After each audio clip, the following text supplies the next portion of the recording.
na naman na medyo alam yan, wala akong alam. sa non-binary na parang medyo Pro na. I'll be honest with everyone.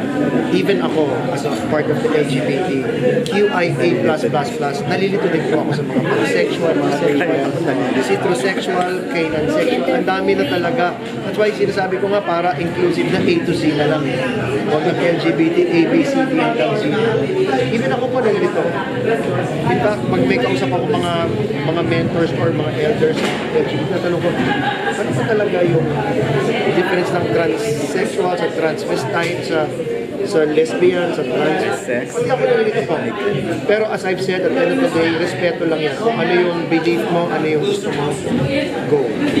Sa akin, kung if you believe na babae ka pero sa loob lalaki ka, edi go. If you believe na bading ka pero na-attract ka sa babae, edi go.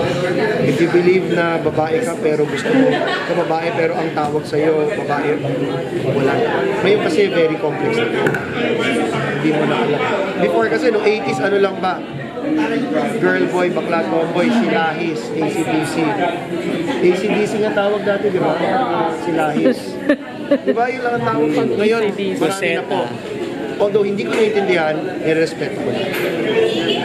Lisa, itong lampada, hindi naman lang naman daw kundi parang secondary na yung business. My name is Jem. Hi, I'm Orbit.